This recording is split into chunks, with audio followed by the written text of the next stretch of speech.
Well, it was 4 years ago, just last week, Rutgers was in a football showdown with Army, a tied game, the fourth quarter. A routine kickoff return. Rutgers defensive tackle Eric LeGrand thought he was making a routine play, tackling the Army returner. Little did he know it was a play that would change his life. After the tackle, Eric fell to the turf, only able to move his head. He was carted off the field. We would later learn Eric suffered a spinal cord injury that left him paralyzed from the neck down. Doctors didn't think Eric would regain neurologic function, but in January 2011, we learned he had regained movement in his shoulders. He even had sensations throughout his body. Just 10 months later, 1 year after that life-changing hit, this happened. Eric led the Scarlet Knights onto the field for a game against West Virginia. Sports Illustrated readers named this moment one of the best of 2011. And Eric's strides have only grown since then, from signing with a professional football team to his constant push to inspire others. Just look at how he spent the 4th anniversary of that infamous hit. Eric tweeted October 16th, 2010, 4 years ago today. It's not easy, but I was built for this. The grind continues. I will walk. And we are honored to welcome Eric to Delmarva Life today, along with Dr. Steve Aden, who practices in musculoskeletal medicine. Good afternoon, and thank you for joining us. Eric, I want to start with you. First of all, how are you doing? I'm doing very well. You know, I can't complain. Just living the life day to day. You know, I'm getting better all the time. I'm, trying to inspire the world. Take this on as a responsibility to, to help people out. Just not people that go through this injury, but make people have a better outlook on life just in general, and no complaints. So Eric, tell us about the biggest changes in your life since that hit. The changes, the biggest thing I always, the hardest thing I have to go through is not being able to take care of myself, having to rely on somebody to do everything, legit, everything. Either if it comes to, getting ready in the morning or eating food, or even just be going out to drive a car, bring me somewhere, I have to rely on somebody else. And that's the hardest part going through this injury. But I've been very fortunate and blessed. I have a great support system between my mom, my family, my friends, and just the world out there rooting for me. So things have been great for me. Okay, one thing that a lot of people may not realize is after that hit and after you became paralyzed, you're actually dealing with a lot of pain. Tell us about that. Yeah, so I went through the nerve pain process. I didn't know what it was. I actually thought the burning sensation that hurt in my legs and my arms, or my body just reacted and waking up. I thought I was going to be able to feel like a regular able-bodied person sensation, and also be able to move again. And that wasn't what it was at all. And my doctor told me that it was nerve pain, and I was very fortunate enough that a few weeks later that it went away. But I've seen many patients with the nerve pain, and it's affected them dearly throughout their life and throughout therapies. And people need to be educated about this. Now, Dr. Aden, is that typical for patients like Eric to deal with that pain? Yes, it certainly is. Following a spinal cord injury, many times patients will have sensations below the level of where their trauma was. So in the case of Eric's, where it was at the neck level, we would assume that most times he wouldn't feel anything below that level, no movement, no sensation.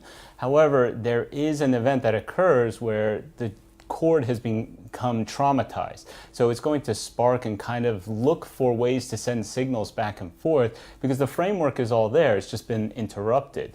So they'll feel sensations such as numbness, tingling, burning, electric-like shocks, and even twitching and muscle spasms that can result. And it's hard for the public sometimes to understand, because we assume that they can't feel anything below the level. They're paralyzed, but that's not always the case. So how do you treat that pain?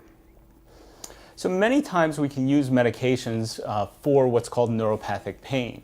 There are a lot of medications out there that we use that are off-label, meaning they were used for something else, and coincidentally we found out that it works for this type of sensation or these types of pains.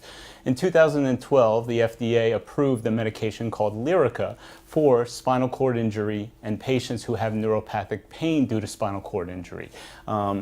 it can be used to help manage the symptoms, treat their pains. Obviously, if you have these symptoms, you need to discuss them with your doctor and your treating physicians, as well as go over the risks, benefits, and the side effects, and understand that all these medications can have side effects when you take them for these treatments. Eric, you spend a lot of time motivating and inspiring others. Why is that important to you?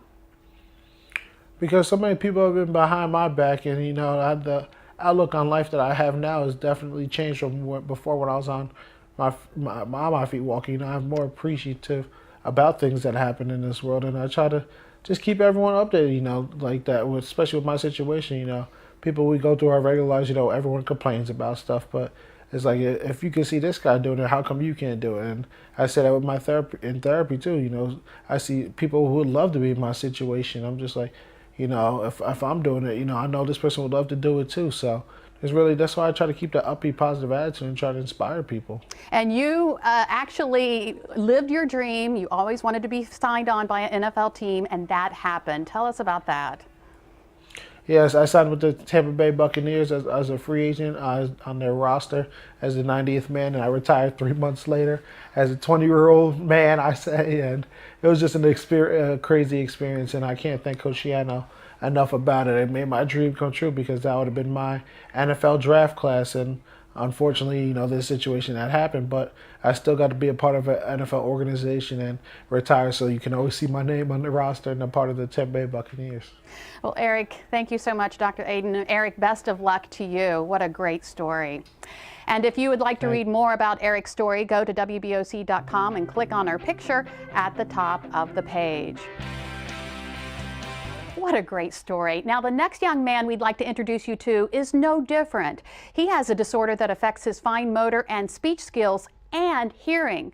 But even with all of that, Walterio Hendricks wasn't going to let it stand in the way of his dream to play football.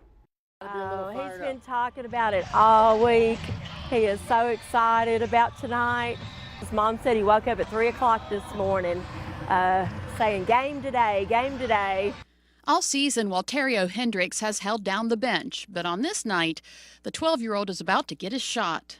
It's all about Walterio. It's all about him tonight. It's all about him. It's hard to calm him down whenever he's talking about it. It's constantly a repeat thing over and over and over. Born with Kabuki syndrome, a disorder that affects Walterio's fine motor and speech skills along with his hearing. However, it has not stunned Walterio's love for football. The best part is the practice. The practice.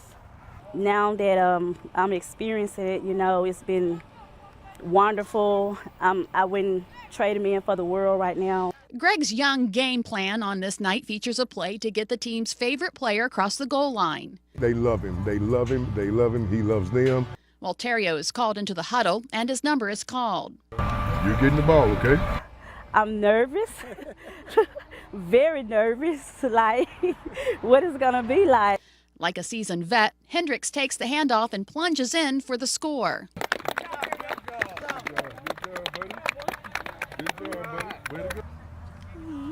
I was paying attention. I was focused. Oh, such a great player. Guess what he gets today? Aaron. Right. Hey, Terrio.